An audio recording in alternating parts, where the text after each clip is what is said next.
In this video, we're going to discuss how fatty acyl-CoA is transported to the mitochondrial matrix for beta oxidation. So this is the first step of beta oxidation. And it can be a bit confusing at first. However, I'm hoping that we can break it down together in this video and get through it. So I like to start this process by putting in the enzymes that are going to be used. So we've got an acyl-CoA synthetase, a carnitine palmitoyl transferase 1 or a CPT1, a carnitine acylcarnitine translocase, and a carnitine, or carnitine, however you want to pronounce it, palmitoyl transferase 2 here. So those are the locations of the enzymes, and I recommend drawing it like this at the start to get your base and get your bearings. So in the first step of this process of transferring the fatty acyl-CoA into the mitochondrial matrix, we first have, before we even have the fatty acyl-CoA, we have a fatty acid.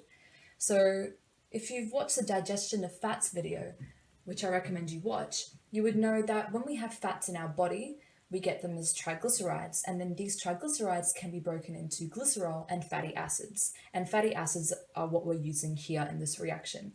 So a fatty acid can then be converted to a fatty acyl-CoA, and in this process, an ATP plus a CoA becomes converted to an AMP plus 2 phosphates, and this is all occurring on the enzyme acyl-CoA synthetase, which is here in red. This is an important step, and you need to note this. It takes 2 ATPs to convert AMP back to ATP. Therefore, the activation of fatty acids costs 2 ATPs. So this is really important to remember when you're calculating the amount of ATPs that have been made at the end of going through the process of beta oxidation. You need to take into account that you have to take away these 2 ATP that have been used at the start to convert the AMP back to the ATP. So you need to make sure that you take it away. It's really important and easy to forget, so just make sure that you keep that in your mind and commit it to memory, even if you don't necessarily understand what's happening there. I just made sure to commit it to memory because it can muck up your calculations at the end. So now that we've established that first step, that fatty acyl-CoA can just simply go through the outer mitochondrial membrane. The fatty acid couldn't because the outer mitochondrial membrane isn't permeable to the fatty acid and won't let it in easily. However, it is permeable to the fatty acyl-CoA. So now we've got the fatty acyl-CoA in the inner mitochondrial membrane space. So this fatty acyl-CoA, and I'm just going to put some arrows here for now, which I'll explain, can then become a fatty acylcarnitine.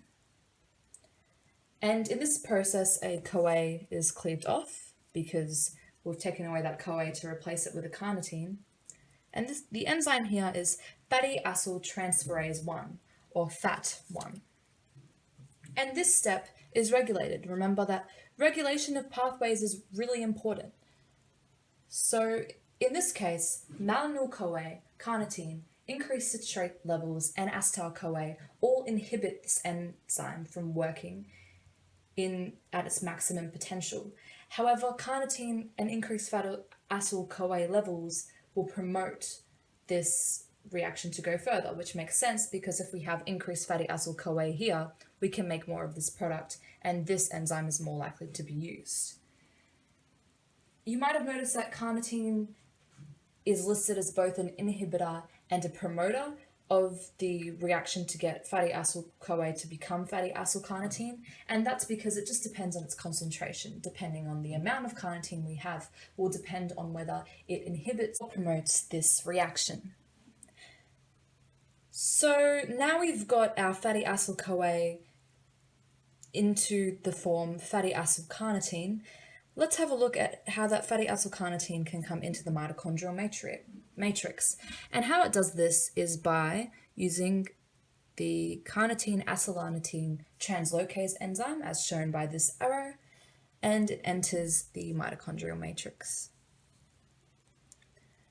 Then to get it back into the form fatty acyl-CoA, which we need to begin beta oxidation, is, how we do that is through the enzyme fatty acyl transferase 2, fat 2. So before we used fat 1, and now we're using fat 2.